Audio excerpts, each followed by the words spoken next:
Queridos alunos, a paz de Cristo, vamos avançar no nosso conceito de oratória. Lembrando que mesmo que você esteja acompanhando as nossas aulas através do vídeo, faça também a leitura das apostilas que foram disponibilizadas a todos vocês.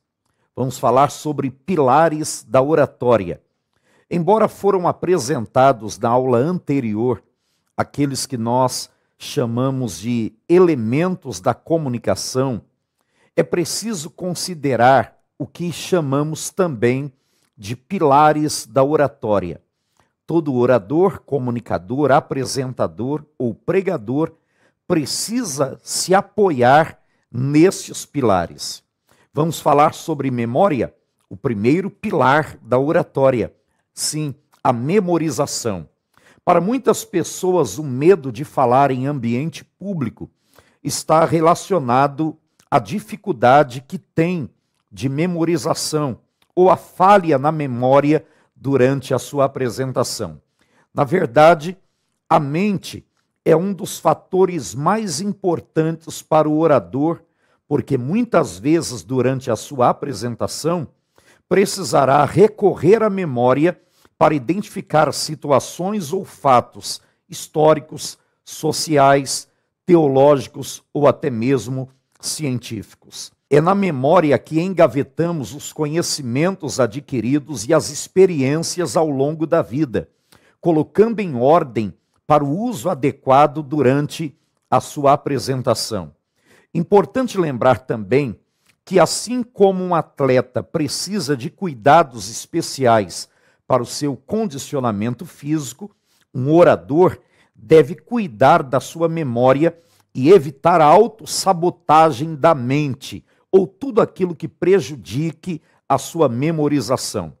Algumas recomendações são válidas e necessárias para que a memória esteja ativa e sempre pronta para um discurso ou apresentação. Veja, a prática da leitura, o sono regulado e alimentos que contêm nutrientes que ativam a sua memória e ativam seu subconsciente.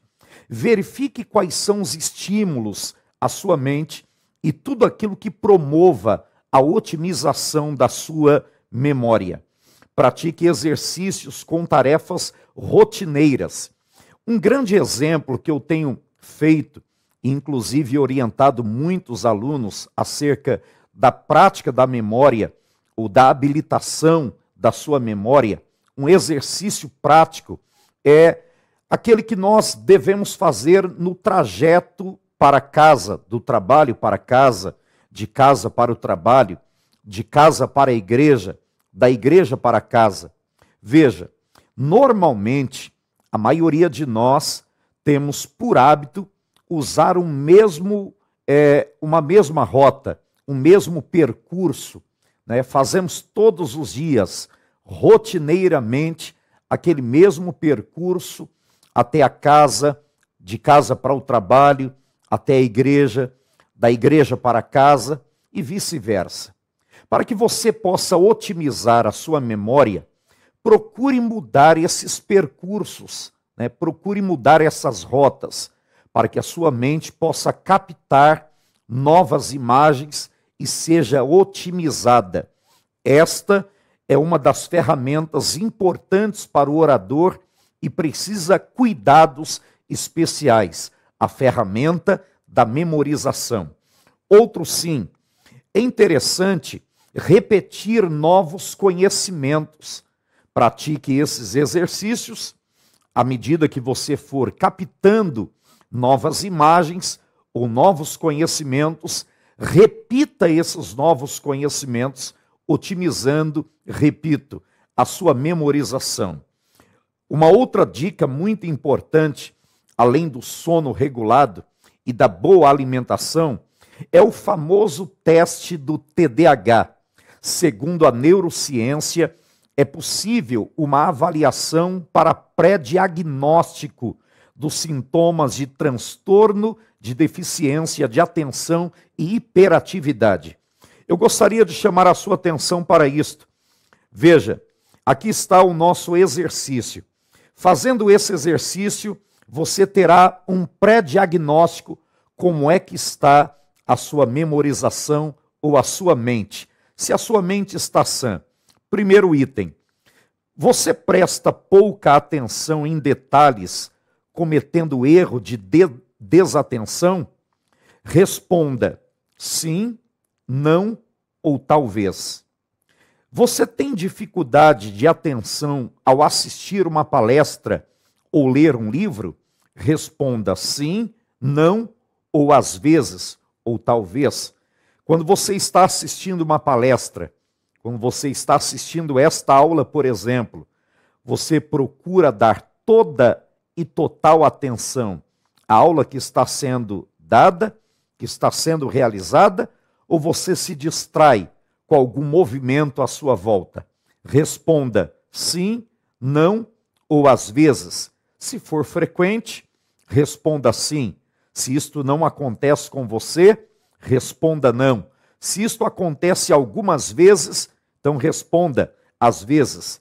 Terceiro item do teste do TDAH. Costuma procrastinar atividades ou projetos? Você tem o hábito de deixar para depois atividades que você poderia fazer agora, propósitos, projetos que você poderia realizar agora, você costuma procrastinar, deixa para depois?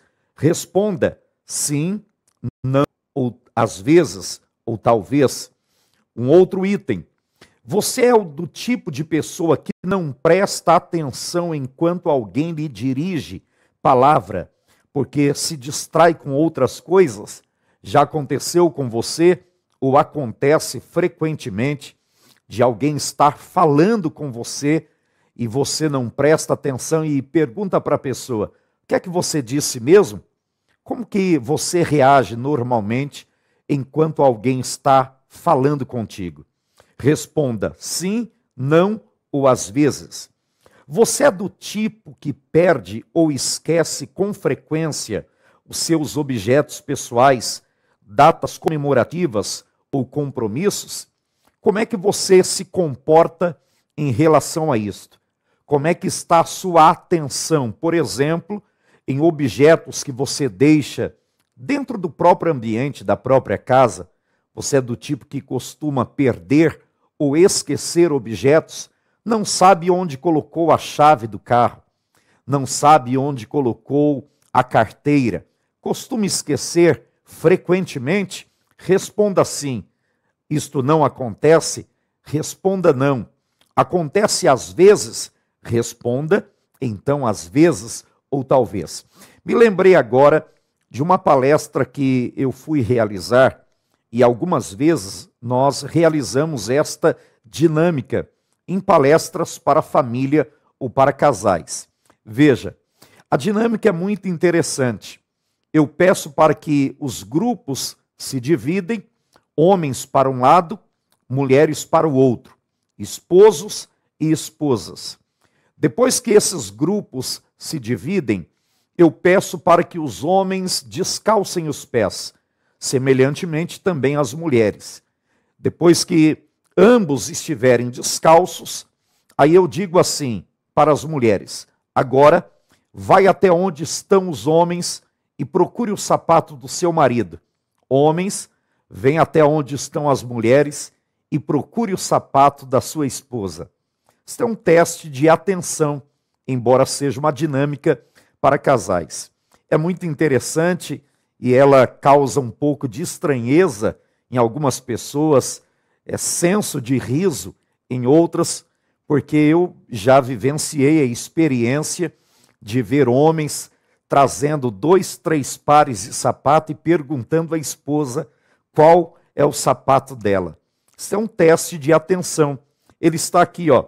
Você perde ou esquece com frequência objetos, veja, datas comemorativas ou compromissos, porque, na verdade, neste teste, muito mais do que estar atento ao tipo de sapato que o cônjuge sai de casa para o trabalho, para a igreja, para um evento, para uma festa, para uma reunião, existe também a necessidade de prestar atenção em datas comemorativas.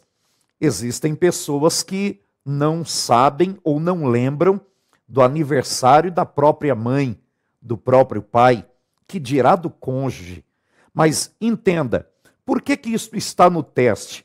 Porque isso é um diagnóstico ou pré-diagnóstico de atenção, se você é alguém que presta atenção. Então a memorização está linkada a este fator. Veja um outro aqui. Você é do tipo que se fecha para a execução de tarefas desafiadoras ou algo novo? Por que isto está ligado ao teste de TDAH? Porque isto está relativamente também linkado à memória. Quando eu me fecho para algo novo e fico habituado a algo rotineiro, eu estou colocando a minha memória em déficit ou em deficiência. Na verdade, ela está correndo risco de exatamente ter esse tipo de deficiência. Então, esse teste de TDAH é muito importante, faça ele e os resultados são os seguintes. Se de todas estas questões aqui, você responder a maioria sim e algumas não ou talvez, existe um pré-diagnóstico de TDAH em você. Se você responder metade, sim, não, talvez, então existe ainda aqui uma coerência e aspira cuidados, é lógico. Agora, salvo se você respondeu em todas elas ou na maioria delas, não e talvez, então você está livre desta deficiência e a sua memorização está em excelente estado. Mas veja, vamos falar agora um pouco sobre conhecimento. Saber o que está falando para o público é de extrema necessidade para um orador, comunicador, vendedor, pregador ou professor, ou até mesmo apresentador. Já foi dito anteriormente sobre a diferença entre informação e conhecimento. Mas veja, isso aqui vai além disto, porque muito mais do que apenas ter o conhecimento é ser a fonte de conhecimento. Eu repito, o orador, o apresentador, o pregador precisa, muito mais do que adquirir conhecimento, ser a fonte de conhecimento. As pessoas precisam encontrar segurança neste comunicador naquilo que ele está dizendo. Muitas vezes expressamos, inclusive, nos nossos posicionamentos ou postura, insegurança naquilo que está sendo dito. E estas inseguranças, elas são transmitidas ao público-alvo, ao público ouvinte. As pessoas percebem quando você está falando de algo que você não tem certeza. É tão bom quando as pessoas podem olhar em você e ter esta convicção de que o seu discurso, a sua fala, a sua mensagem, a sua pregação está dentro do campo do conhecimento. Muito mais do que ter o conhecimento, você é uma fonte de conhecimento. Uma observação que eu falo e faço dentro disto aqui, principalmente para pregadores, é a questão de que não confunda a necessidade do conhecimento com a decoreba, ou decorar textos bíblicos, ou decorar versículos bíblicos. Veja, as pessoas não querem um pregador, um apresentador, um mensageiro, né, podemos dizer assim, que transmita uma mensagem decorada. Né? Eu até admiro aquelas pessoas que têm versículos bíblicos na cabeça. É admirável, de fato, estas pessoas, o que prova que a memorização delas está em excelente estado.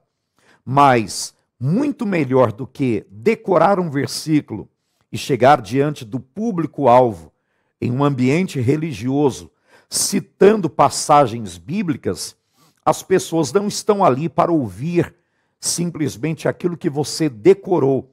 Elas querem o conhecimento. Vou citar um exemplo claro. Elas não querem um pregador que cite decoradamente o Salmo 23.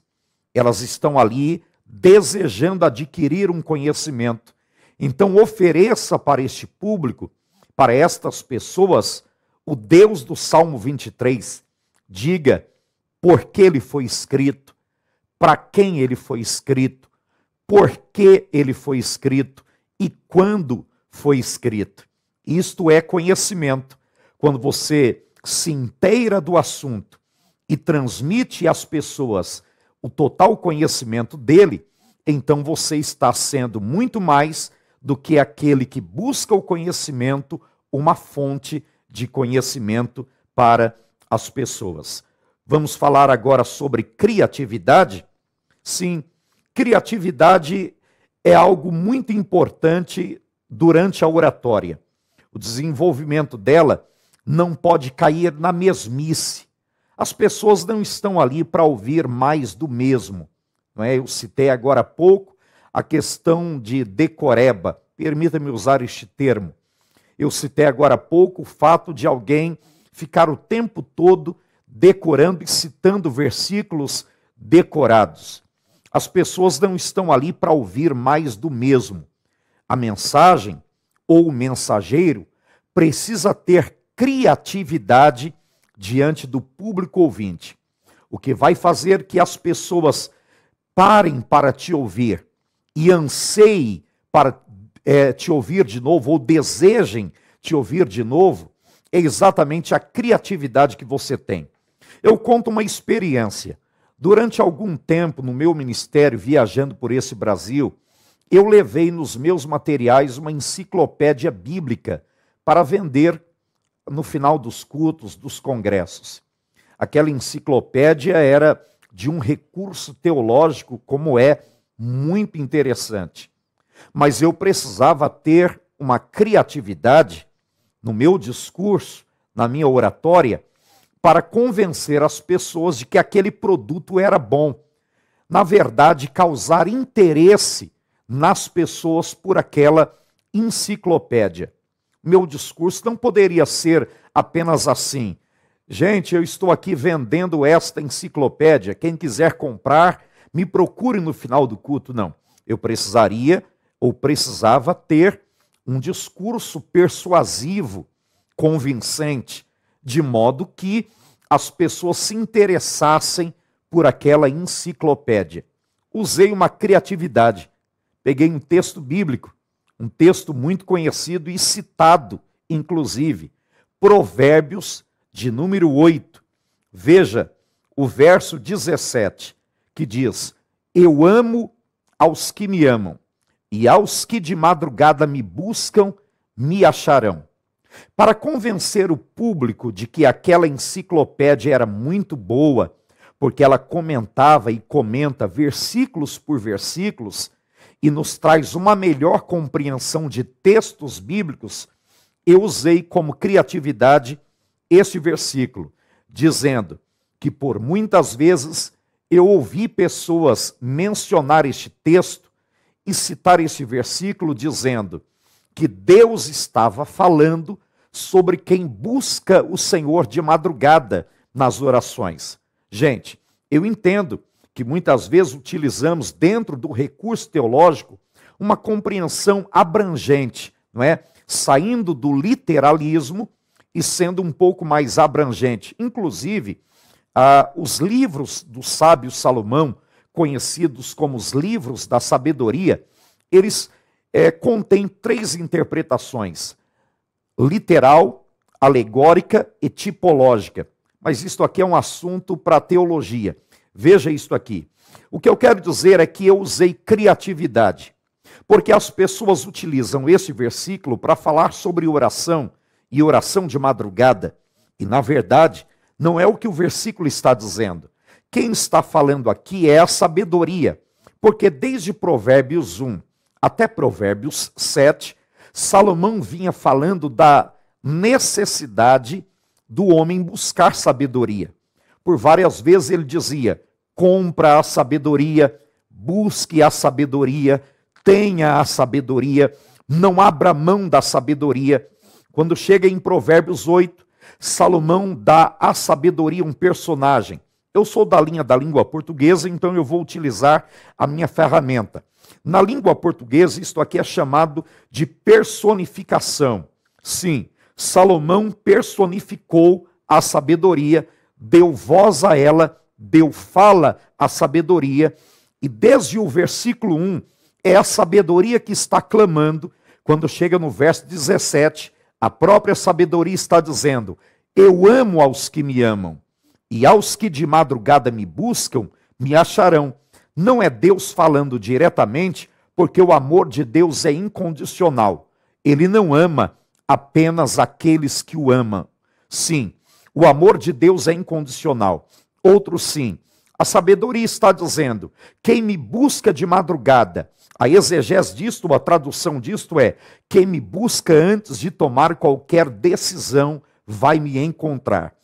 Veja, eu usei criatividade durante o meu discurso para vender aquela enciclopédia. Estou citando esse exemplo para mostrar a você a importância de que o orador, o comunicador, o pregador precisa, no seu discurso, muito mais do que conhecimento, usar criatividade. Vamos falar agora sobre naturalidade. Naturalidade é necessário para o orador, exatamente porque durante o seu discurso, ele precisa fazer uma apresentação natural. Eu repito, ela é importante para o orador, porque durante a sua apresentação, ele precisará fazê-la naturalmente. As pessoas não querem ver você um apresentador mecânico, que fale apenas aquilo que você está decorando, ou aquilo que você está sendo, muitas vezes, mecanicamente. Não, as pessoas querem enxergar em você naturalidade. Seja autêntico no seu discurso, na sua apresentação. Eu anotei aqui algo muito interessante, ó. Não tem coisa mais desagradável do que ouvir alguém cantando, exibindo técnica vocal e não atrair o público com a graça da sua voz. Da mesma forma, um pregador ou apresentador não deve apresentar conhecimentos teológicos sem a essência da mensagem. Um vendedor mostrar um produto com discurso decorado ou artificial. O orador precisa ser autêntico e natural, acima de qualquer técnica ou treinamento. Vocês estão aqui aprendendo nas salas de aula da Academia de Pregadores, teologia, dentre outros conceitos, inclusive oratória. Mas essas técnicas não podem ser levadas a ferro e a fogo diante do público-alvo, de maneira que as pessoas vejam em você um certo discurso mecânico. É isso que eu quero dizer. As pessoas precisam enxergar naturalidade. Vamos falar agora sobre um outro pilar da oratória, a síntese. Sim, síntese é de extrema importância e é imprescindível também para o orador. A síntese da sua oratória, evitando ser exaustivo em relação ao público ouvinte naquilo que a psicologia faz parte do comportamento excessivo. Muitas vezes somos excessivos da fala e causamos no público um certo comportamento exaustivo, não é? Isto não significa que o comunicador deve ser apressado na transmissão do seu conteúdo, mas que ele deve falar com objetividade. Coloque como princípio básico na sua apresentação estas 3 convicções.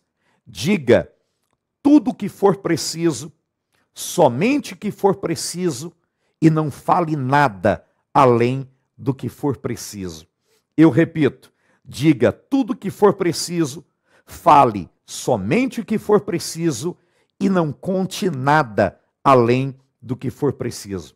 Você se lembra dos elementos da comunicação, quando nós falamos aqui sobre algumas coisas necessárias nesses elementos, que é saber com quem irá falar, o que irá falar e onde irá falar. Isto diz respeito aos elementos da comunicação.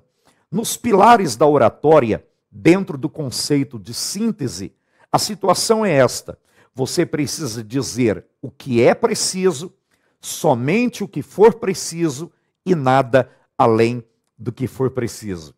Fico por aqui, até a próxima aula, se Deus quiser.